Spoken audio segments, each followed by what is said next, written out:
Good morning students. मैं राकेश कुमार सिन्हा आज फिर आपके लिए फिजिक्स का एक नया टॉपिक लेकर के आया हूँ। कल अगले दिन पिछले दिन जो हम लोग टॉपिक पढ़े थे, आज उस टॉपिक से हम लोग आगे का देखेंगे। लास्ट टाइम हम लोग पढ़े थे कैपेसिटर का कैपेसिटेंस निकालना, उसका सीरीज और पैरेलल कॉम्बिनेशन, ये सारी चीज़ें देखे थे। आज हम लोग देखेंगे कि किसी भी कैपेसिटर में, उस दिन जब हम लोग पैरेलल प्लेट कैपेसिटर देखे थे, तो पैरेलल प्लेट कैपेसिटर में क्या था कि बीच में कुछ नहीं भरे थे हम लोग। वो बिल्कुल एयर था या तो वैक्यूम था, और इसके अलावा कुछ नहीं था, या तो निर्वात था या तो हवा भरा हुआ था। आज क्या हम लोग देखने जा रहे हैं कि किसी भी कैपेसिटर, पैरेलल प्लेट कैपेसिटर में कैपेसिटेंस निकालेंगे उसका कब, जब उसके बीच में डाइलेक्ट्रिक स्लैब को प्लेस करेंगे। डाइलेक्ट्रिक स्लैब का मतलब कि एक इस तरह का स्लैब कैसे होता है हमारे घर में, टुकड़ा, जैसे एक कॉपी, कोई भी हम लोग कॉपी लिए, कागज लिए से, यही है। तो ये वाला कैसे, कोई डाइलेक्ट्रिक है, उसके बीच हम लोग इसको ऐसे प्लेस कर देंगे। ठीक है, आज हम लोग प्लेस करने के बाद हम लोग देखेंगे क्या होता है। तो हम लोग किसको प्लेसमेंट करने जा रहे हैं, तो डाई इलेक्ट्रिक को। ठीक ना, डाई इलेक्ट्रिक को जब हम लोग डाई इलेक्ट्रिक को प्लेस करते हैं तो होता क्या है। तो इसके पहले हम लोग ये जानेंगे कि आखिर में डाई इलेक्ट्रिक होता क्या है। ठीक है, सबसे पहले हम लोग ये जानेंगे। तो डाई इलेक्ट्रिक के बारे में आप लोग को बता देता हूँ कि डाई इलेक्ट्रिक एक इंसुलेटर होता है। जैसे इंसुलेटर कैसे है, लकड़ी हो गया, फिर प्लास्टिक हो गया, दो तरह का हमारे पास डाई इलेक्ट्रिक इंसुलेटर्स आता है। एक लकड़ी मतलब कि एक ऐसा वुड, एक ऐसा चीज है जिसमें कि चार्ज किसी तरह का इंडक्शन नहीं होता, उसमें चार्ज नहीं बनता है। ठीक है, क्योंकि उसका जो पार्टिकल्स होता है वो बहुत ज्यादा, मतलब कि सॉलिड होता है, बाउंडेड होता है, तो उसमें नहीं बनता है। एक दूसरा प्लास्टिक आता है। अगर प्लास्टिक के चेयर पर आप लोग बैठिएगा और चेयर को थोड़ा सा पीटिएगा ऐसे ऐसे कपड़ा से, उसके बाद छुइए तो क्या होगा कि चट से आवाज करेगा जोर से, आपको लगेगा झटका टाइप का। वो झटका क्या होता है, तो इलेक्ट्रिक झटका लगता है। ठीक है, इलेक्ट्रिक करंट टाइप का लगता है। इस करंट से कैसे, जब वो करंट में झटका लगता है, उस जगह झटका लगेगा उस चेयर पर। ऐसा क्यों हुआ, या फिर हम कंघी को ऐसे रगड़े तो कंघी पर आ गया आपका चार्ज, ऐसा क्यों हुआ, ये हम लोग पहले ही पढ़ चुके हैं। तो उसी को वैसा एलिमेंट जिसमें कि इस तरह का एलिमेंट कहना करते हैं, ऐसा सबस्टांस मटेरियल जिसमें कि इस तरह की प्रॉपर्टी होती है, उसको हम लोग डाइलेक्ट्रिक कहते हैं। उसमें होता क्या है कि जब हम लोग उसको किसी भी इलेक्ट्रिक फील्ड में रखते हैं, तो इलेक्ट्रिक फील्ड में ये प्लस इधर से यूनिफॉर्म इलेक्ट्रिक फील्ड है, तो ये माइनस चार्ज इधर की ओर एकत्रित हो जाता है। ठीक है, माइनस चार्ज जितना हम लोग इलेक्ट्रिक फील्ड रख रहे थे इस तरह का, ऐसे यहाँ पर माइनस चार्ज एकत्रित हो जाता है, और इससे उल्टा इस प्लस से रिपल्स होकर के मेरे इधर की ओर ये प्लस इधर चला जाता है। ठीक है, तो एक्सटर्नल ई एक्सटी लिखते हैं, बाहरी ई एक्सटर्नल इलेक्ट्रिक फील्ड, वो इस दिशा में होता है, ऐसे चलता है। जबकि इसके अंदर जो होता है इलेक्ट्रिक फील्ड, वो इस तरह का आता है। इसको हम लोग कहते हैं इंड्यूस्ड इलेक्ट्रिक फील्ड। ठीक है, इसका नाम क्या है, इंड्यूस, क्योंकि इसको इंड्यूस न किया हम लोग, इंड्यूस इलेक्ट्रिक फील्ड। मतलब कि इसमें क्या होता है कि ई नॉट, मतलब कि ई जो एक्सटर्नल है, वो एक्सटर्नल का डायरेक्शन इसके अंदर इस तरह का हुआ। ये डायरेक्ट्रिक, इसमें अंदर भी होता है इलेक्ट्रिक फील्ड। ये कोई मेटेरियल, मतलब कि मेटल नहीं है, मेटल्स में नहीं होता है, लेकिन डायरेक्ट्रिक में होता है। तो ई एक्सटर्नल इधर की ओर, इसमें जो इंड्यूस्ड हुआ वो इधर की ओर, तो इसमें ई नेट कितना हो जाएगा, अगर हम देखेंगे ई नेट कितना हो रहा है, तो चूंकि इसके कारण हो रही थी, ये अमाउंट तो ज्यादा होगा ही होगा, तो ई एक्सटी माइनस ई इंड्यूस्ड, इतना इसमें इसके अंदर इलेक्ट्रिक फील्ड बचेगा। तो इसमें इलेक्ट्रिक फील्ड हमारा रह जाता है और चलता है इस तरह का। ऐसे सबस्टांस को हम लोग डाइलेक्ट्रिक कहते हैं, जिसमें कि एक इंसुलेटर, डाइलेक्ट्रिक मतलब एक इंसुलेटर है जिसमें कि चार्ज बहता नहीं है और ध्रुवीकृत हो जाता है मटेरियल, इस तरह का हम लोग सबस्टांस को डाइलेक्ट्रिक कहते हैं। अब हम लोग किसी पैरेलल प्लेट में हम लोग डाइलेक्ट्रिक को प्लेस करके देखेंगे क्या होता है। देखिए स्टूडेंट्स, अब हम क्या कर रहे हैं कि डाइलेक्ट्रिक स्लैब को प्लेस कर रहे हैं। क्या किया, सबसे पहले दो पैरेलल प्लेट्स लिए, इन प्लेट्स का एरिया मान लेते हैं कि ए है दोनों का, और इसके बीच का डिस्टेंस कितना लिए हैं, तो डी, यहाँ से यहाँ तक का डिस्टेंस कितना लिए हैं, डी। दोनों प्लेट के बीच का सेपरेशन जो है, दूरी जो है, वो डी है। अब इसके बीच में क्या किए कि हम एक तो स्लैब को प्लेस किए, डाइलेक्ट्रिक स्लैब, मान लेते हैं कागज ही लिए हैं, ये कागज जैसे डाइलेक्ट्रिक स्लैब है, इसको हम इसके बीच में ऐसे प्लेस कर दिए। ये इसको प्लेस करते हैं तो इसका जो थिकनेस है, इसका जो चौड़ाई है, वो तो डी नहीं है, क्योंकि इधर प्लेट आपका बच गया, इधर प्लेट बच गया। इसका मतलब इसका क्या मान लेते हैं कि इसका थिकनेस मान लेते हैं कि टी है। ठीक है, इसका थिकनेस हम लोग टी ले लिए। तो यहाँ पर ये जो खाली जगह जो बचा, ये कितना हो जाएगा, पूरा डी है, ये इतना टी है, इसका तो खाली जगह कितना हो गया आपका, तो डी माइनस टी। सबसे पहले हम ये जान गए। अब हमको करना क्या है कि जो खाली जगह का हम लोग पहले ही पढ़ चुके हैं, कैपेसिटेंस कितना होता है, तो epsilon naught A by D हम लोग निकालते हैं। तो यहाँ पर जो मैं निकाल रहे थे, ई फिर ई नॉट होगा खाली जगह वाला में, ई नॉट तो sigma by epsilon naught Gauss's theorem से, और sigma equal to Q by A हम लोग जानते हैं, चार्ज डेंसिटी है ना, तो चार्ज बाई एरिया, इस प्लेट पर कितना चार्ज डेंसिटी है, तो Q बाई ए, डेंसिटी का मतलब घनत्व याद रखिएगा, इंटू एप्सिलॉन। तो हम लोग इसको E का मान निकाल लिए इस तरह से, E निकल के मेरे पास C0 निकल गया। अब इसके अंदर में भी हम आपको डाइलेक्ट्रिक के बारे में पहले बताएं, E जो इसके अंदर है बाहर अंदर में रहेगा बाहरी वाला E0 इधर और E इंड्यूस्ड इधर, तो नेट कितना आ जाएगा, नेट जब हम लोग निकालेंगे तो कितना हो जाएगा, E net equal to E0 minus EP। ठीक है, अब थोड़ा सा EP के बारे में बात करते हैं, इसका बारे में। EP का मतलब क्या हुआ कि जो इंड्यूस्ड है उसको हम लिए हैं EP। ठीक है, EP क्यों लिए हैं, इसको E इंड्यूस्ड भी लिख देते हैं। क्यों लिए हैं, क्योंकि पोलराइजेशन इलेक्ट्रिसिटी, पोलराइजेशन इलेक्ट्रिसिटी है। पोलराइजेशन क्यों कहा है, देखिए डाइलेक्ट्रिक में एक तरफ निगेटिव आ गया और एक तरफ पॉजिटिव, मतलब कि ये दो भागे बढ़ गया इसमें, तो ये पोलराइज हो गया। पोलराइजेशन का मतलब यही होता है, पोलराइजेशन का मतलब क्या हुआ कि पोल बन गया, जैसे कैसे आपका पोल बन गया, इधर अलग इधर अलग, तो ये पोल टाइप का बन गया ना, अलग अलग, तो ये पोल बन गया, इसी को पोलराइजेशन या ध्रुवीकरण कहते हैं, ध्रुवीकृत हो गया। तो ध्रुवीकृत हो गया तो हम लोग ई नेट निकाले, तो ई नेट कितना आ जाएगा, तो इतना में से इतना घटाएंगे, पहले ही बताए थे डाइलेक्ट्रिक वाला, घटा लिए, इसका मान ई नॉट बाई के होता है, ये हम लोग पहले पढ़ चुके हैं, ई नॉट बाई के होता है। तो हमको ई नेट भी निकल गया, तो क्या करना है, हमको निकालना है पोटेंशियल, क्योंकि अगर हमको कैपेसिटेंस निकालना है तो कैपेसिटेंस का हम लोग जानते हैं फॉर्मूला कि C इक्वल टू हो जाता है आपका Q बाई V।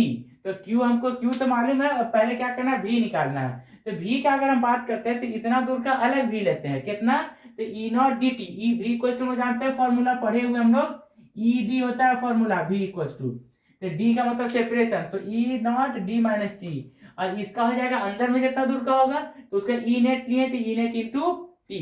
ठीक है, अब इसका मान बैठाएंगे अलग, ई नॉट का हम लोग निकाले हुए हैं Q by A epsilon naught D minus T plus, इसका बैठाएंगे तो ई नेट निकाले हुए हैं ई नॉट बाई के इंटू टी। किसी को दिक्कत, ये चाहे तो हम नहीं भी बैठा सकते, ठीक ना। ई नॉट को अगर हमको कॉमन निकालना है तो ई नॉट को हम लोग मान नहीं बैठाते हैं और बिना मान निकाल बैठाए हुए उसको सॉल्व करने की कोशिश करते हैं। अगर बिना मान बैठाए हुए हम लोग सॉल्व करेंगे तो उससे फायदा क्या होगा, हमको ई नॉट को हम कॉमन निकाल पाएंगे, और कॉमन अगर निकल जाता है तो हमको बहुत फायदा होगा। इसको कहते हैं ई नॉट जस का तस, इसीलिए आप लोग को बता दिए गलत करके, मतलब लिख करके मिटा करके, इससे आप लोग को याद रहेगा हमेशा। ई नॉट कॉमन लिया तो अंदर में क्या आया, D minus T plus T by के। ठीक है, D minus T plus T by के। तो हम लोग के पास जब भी निकालते हैं तो भी इक्वल टू फॉर्मूला मेरे पास यही आया। अब ये भी इक्वल टू फॉर्मूला मिल गया, तो चूंकि हमको इसमें क्यू के टर्म में बैठाना है तो इसको ई नॉट का मान अब बैठाएंगे। ठीक है, ई नॉट का मान क्या करेंगे, अब बैठाएंगे। तो अब हम यहाँ पर नहीं बैठाते हैं, बल्कि हम सीधा सीधी इसको इस फॉर्मूला में बैठाते हैं, इक्वेशन नंबर ए में, फ्रॉम ए में आते हैं। तो ए इक्वल टू जानते हैं सी इक्वल टू क्यू बाई भी, तो भी के जगह पर क्या बैठेगा, ई का मान बैठा देते हैं। ठीक है, ई नॉट का Q by A epsilon naught D minus T plus T by के, यही हो जाएगा इसका। अब यहाँ पर चूंकि जगह नहीं तो इधर मिटा रहे, ठीक ना, ये ऊपर में यहीं पर मिटाते हैं, यहाँ मिटाते हैं हम लोग, देखते हैं क्या होता है। जब हम इसका मान अब यहाँ पर बैठाएंगे तो देखिए क्यू क्यू कट जाएगा, आप लोग खुद देखिए आराम से, इसको आप लोग खुद सॉल्व कर सकते हैं, यहाँ जो आएगा वही आपका आंसर होगा फाइनल। ठीक है, सी इक्वल टू जब निकालेंगे यहाँ तो क्या होगा, ये क्यू कट गया, ए epsilon naught by D minus T plus T by के, यही आपका हो गया आंसर कैपेसिटेंस। कैपेसिटेंस का जब हम लोग क्या कर रहे हैं तो प्लेस कर रहे हैं हम लोग कोई भी पैरेलल प्लेट में डाइलेक्ट्रिक को, वो भी डाइलेक्ट्रिक ऐसा है जो पूरा को नहीं भरा, पार्शियली फील्ड, तो आंशिक रूप से भरा हुआ। ठीक है, याद रखिएगा क्या है, ये आंशिक भरा हुआ है, आंशिक यानी पार्शियली फील्ड, पार्शियली फील्ड। अब ये बताइए कि अगर हम पार्शियली नहीं करके पूरा भर देते तो क्या होता है, तो D इक्वल टू टी हो जाता। तो ध्यान समझिए, D equal to T, D equal to T मतलब पूरा भर दिए, तो पूरा भर दिए एकदम यहाँ से यहाँ तक हटा दिए, तो क्या हो जाएगा, जो D रहेगा वही T, तो D इक्वल टू टी, तो क्या कहते हैं सब T या तो सब D को एक साथ कर देते हैं, तो ये खत्म हो जाएगा, तो क्या बचेगा आपका C equal to A epsilon naught, और D को टी ए लिख देते हैं, टी बाई के पलटता ऊपर जाएगा, तो K A epsilon naught by D, C का मान ये हो जाए कब, जब कंप्लीटली फील्ड हो, पूरा कंप्लीटली फील्ड। ठीक है, जब पूरा भरा हो, मतलब कैसे, ऐसे प्लेट है एकदम यहाँ से यहाँ तक के हम लोग डाइलेक्ट्रिक को भी भर दिए, ठीक ना, प्लेट के साथ साथ, तब हम लोग इसका यूज करेंगे। कोई दिक्कत, उम्मीद करते हैं यहाँ तक समझ में आ गया होगा ठीक से। चलिए आगे बढ़ते हैं। अब देखिए अब क्या कर रहे हैं हम लोग कि वही पैरेलल प्लेट लिए हैं, लेकिन पैरेलल प्लेट में क्या करें, बीच में हम लोग कंडक्टर को डाल रहे हैं।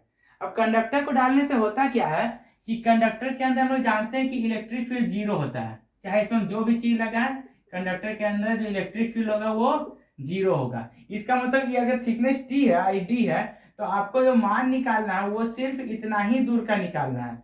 इतना दूर कितना होगा, डी माइनस टी। बीच में इसके पास कोई भी इलेक्ट्रिक फील्ड नहीं होगा, ठीक है, कोई इलेक्ट्रिक फील्ड नहीं होगा, क्योंकि नेट काट देते ही हम लोग पहले पढ़ चुके हैं। तो यहाँ पर कोई इलेक्ट्रिक फील्ड नहीं है, तो हम लोग को कितना निकालना है, डी माइनस टी।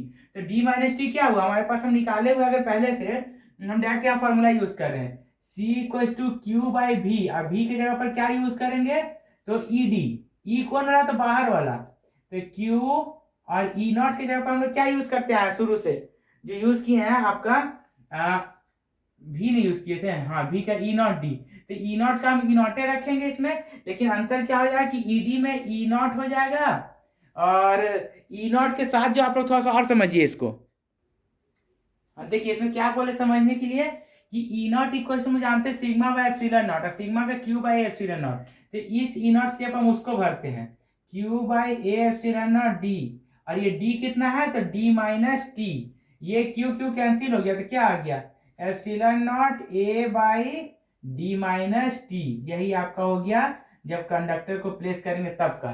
इसको हम थोड़ा सा चेंजिंग करते हैं, देखिए क्या करते हैं कि epsilon naught A by D अलग लिखते हैं, और इसको डी से ऊपर नीचे मल्टीप्लाई किया, तो इस तरह से लिखते हैं। तो ये epsilon naught A by D क्या है, सी नॉट है, जो हम लोग पहला सबसे पहले पिछले क्लास में निकाले थे, तो C naught into D minus D by D minus T. मतलब ये भी हम लोग के पास एक फॉर्मूला बनता है, कब, तो कंडक्टर के जब हम लोग बीच में पैरेलल प्लेट में कंडक्टर प्लेस करते हैं, और इसमें हम लोग इस तरह का काम करते हैं, निकालते हैं, तब इसमें कंडक्टर प्लेट प्लेस करने के बाद क्या क्या हम लोग का आता है। कैपेसिटर्स आप लोग देखे होंगे बहुत जगह। कैपेसिटर का जो वर्क है, अगर यूजेस का बात करें हम, तो कैपेसिटर का यूज कहाँ कहाँ होता है, सारे इलेक्ट्रॉनिक डिवाइस में होता है, इलेक्ट्रिकल डिवाइस में होता है। इसका काम क्या है, चार्ज को स्टोर करना। अगर आप देखिएगा पंखे में, तो पंखे के ऊपर एक गोल सिलेंडर टाइप का लगा रहता है, बैटरी जैसा, वो भी एक कैपेसिटर होता है, पैरेलल प्लेट कैपेसिटर। देखने में वो सिलिंड्रिकल लगता है, पैरेलल प्लेट ही होता है अंदर में, तोड़िएगा तो। और जितना भी इलेक्ट्रॉनिक, जितना भी चीज किट निकालिएगा, सारे में उसका यूज होता है। वो चार्ज को स्टोर करके सही तरह से उसको सप्लाई करता है, ठीक है। उसका एक और फंक्शन हम लोग को पढ़ना है आगे चैप्टर में, जहाँ वो इलेक्ट्रिक चार्ज को मैग्नेटिक चार्ज में, और मैग्नेटिक चार्ज को हम लोग ऑसिलेट कराते हैं, इस तरह काम करते हैं, एनर्जी को कन्वर्ट करते रहता है वो कंटिन्यूअस, ठीक है, सप्लाई करते रहता है। आपको बताया था अगर इसमें रेसिस्टेंस नहीं होता मटेरियल में, तो एक बार किसी को हम चार्ज कर देते तो कभी चार्ज खत्म नहीं होता, लाइफ टाइम वो चलते रहता, समझे, कभी खत्म नहीं होता। ये इसका यूजेज है। अब यूजेज के बाद क्या करना है हमको, कि कुछ छोटा सा चीज जो बहुत इंपॉर्टेंट है उस पर ध्यान देते हैं।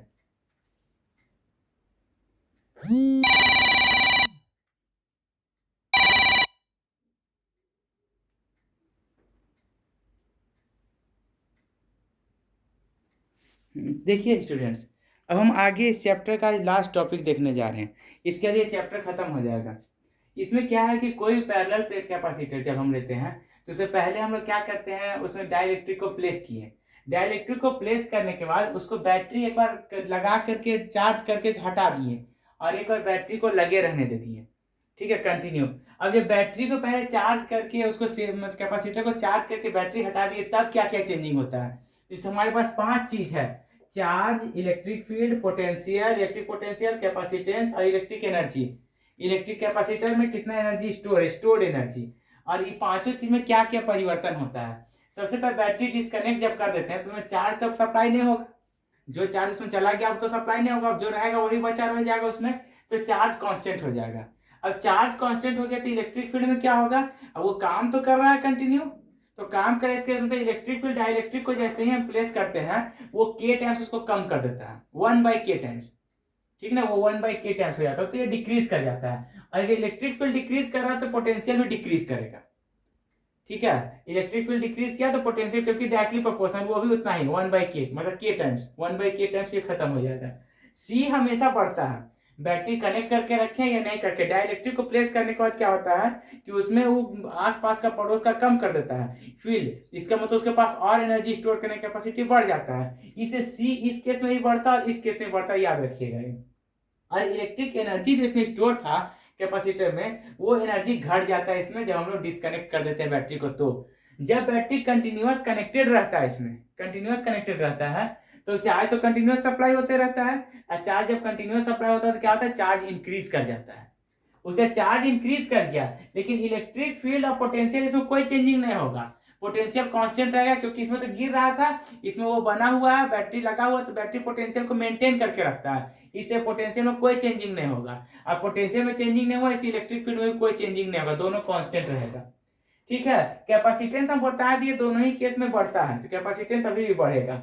ऐसे चूंकि बैटरी कंटिन्यूअस कनेक्टेड है तो इलेक्ट्रिक एनर्जी भी इसमें जो स्टोर था, स्टोर करने का क्षमता भी इसमें बढ़ जाएगा, तो ये इंक्रीज करेगा के टाइम्स, ये भी के टाइम्स, ये माइनस नहीं है, ये के टाइम्स, ये भी के टाइम्स, इसमें सब के टाइम्स, और इसमें देखिए 1/k 1/k, सिर्फ कैपेसिटेंस याद रखिएगा, दोनों में के टाइम्स बढ़ जाता है। ये ऑब्जेक्टिव आप लोग से पूछता है, ये बहुत ही इंपॉर्टेंट है, और ऑब्जेक्टिव में हर साल एक क्वेश्चन रहता है इससे, और आप लोग अगर सिर्फ इस टेबल को याद रखिएगा तो आपको एक क्वेश्चन वहां सॉल्व हो जाएगा।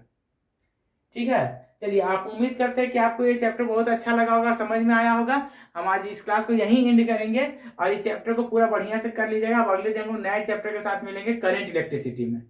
ठीक है, यहाँ तक जो अगर आपको कोई प्रॉब्लम हो तो इस व्हाट्सएप नंबर पे यहाँ पर दिया हुआ है, इस पर आप कॉन्टेक्ट कॉल भी कर सकते हैं, मैसेज भी कर सकते हैं, आपको रिप्लाई मिलेगा। और अगर अच्छा लगे चैनल तो उसको लाइक और सब्सक्राइब जरूर कर लीजिएगा। ठीक है, और अगर सब्सक्राइब करने से आपको फायदा क्या होगा, उस पर और जो वीडियोस हम लोड करेंगे न्यूमेरिकल्स का, वो आपको वहां पर प्राप्त हो जाएगा। ठीक है, अभी उससे वीडियो कम आए हैं तो वो वीडियोस कुछ और लोड होने वाले हैं सारे न्यूमेरिकल्स का, जैसे दूसरा चैप्टर चल रहा है तो कुछ खास न्यूमेरिकल्स उसमें रहेगा, जो कंपटीशन में भी काम आएगा आपको और जनरल भी काम आएगा, तो वो सब आपको मिलेगा। चैनल को लाइक और सब्सक्राइब जरूर करिएगा, अच्छा लगे तो। ठीक है, तब तक के लिए टेक केयर, गुड बाय।